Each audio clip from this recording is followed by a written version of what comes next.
देशित में आगे बढ़ते हैं। करीब 9 महीने के बाद लाल किले के पास हुए ब्लास्ट पर बड़ा खुलासा हुआ।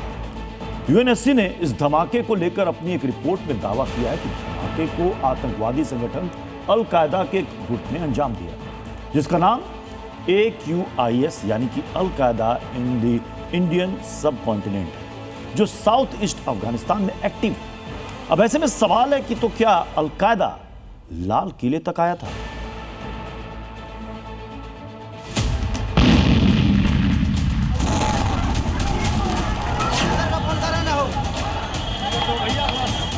आज से करीब 9 महीने पहले यानी 10 नवंबर 2025 की शाम राजधानी दिल्ली में लाल किले के पास मूविंग कार में हुआ जबरदस्त ब्लास्ट। इस भीषण आत्मघाती धमाके के बाद चारों तरफ अफरा तफरी मच गई।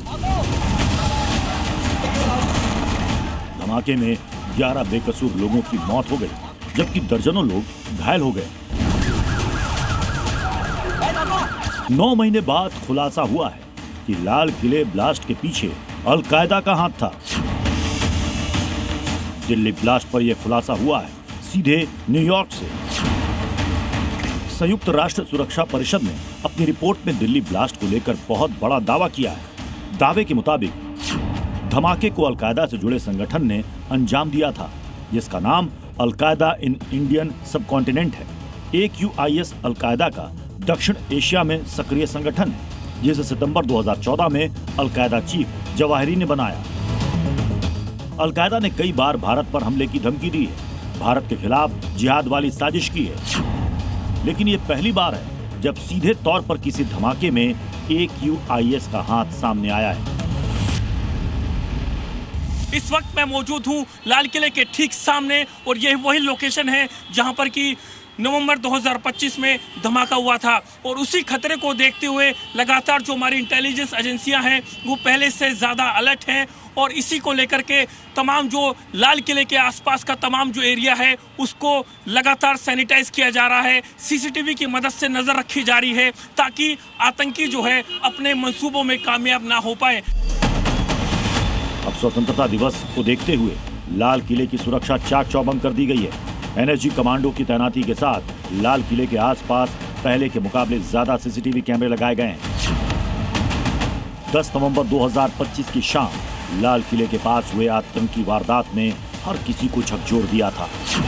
धमाके के बाद का मंजर बेहद खौफनाक था और जिस वक्त ब्लास्ट हुआ उस दौरान जी मीडिया संवाददाता नीरज गौड़ खुद मौके पर मौजूद थे। धमाके की आवाज मैंने सुनी है अपने कानों से। जिस वक्त ये धमाका हुआ उस वक्त मैं जामा मस्जिद के पास में मौजूद था, क्योंकि इस वक्त किसी भी वाहन के पास जाना खतरे से खाली नहीं होगा, क्योंकि एक के बाद एक जो वाहन है उनमें जबरदस्त धमाके यहाँ पर हुए हैं और एक के बाद एक लाइन से जो कतारें हैं वो इस वक्त जो हैं आग की चपेट में आई।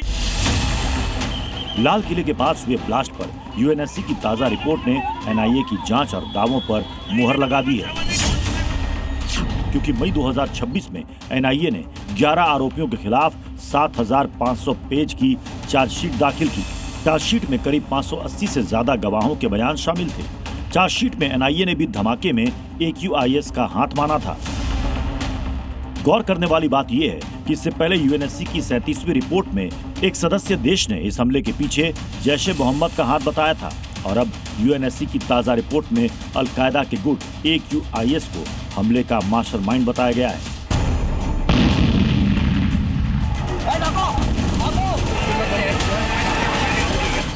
अमेरिकी नेशनल काउंटर टेररिज्म के मुताबिक AQIS मुख्य रूप से अफगानिस्तान में सक्रिय है। इसका नेटवर्क पाकिस्तान, भारत और बांग्लादेश में भी है। ये बड़े हमलों के बजाय छोटे छोटे सेल में काम करता है, खासकर आत्मघाती हमले जैसे गतिविधियों को अंजाम देना। साल 2016 में यूएस ने इसे आतंकी संगठन घोषित किया था।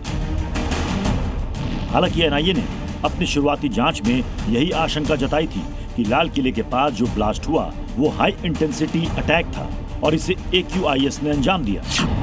NIA ने इसी एंगल से पड़ताल करते हुए 8 आतंकियों को गिरफ्तार किया, जिनमें से 5 डॉक्टर थे। दिल्ली से नीरज गौड़ के साथ ब्यूरो रिपोर्ट, जी मीडिया। जिन्होंने यूज किया है वो जानते हैं असली हींग का स्वाद। MDH सुपर हींग शुद्धता का असली तड़का। MDH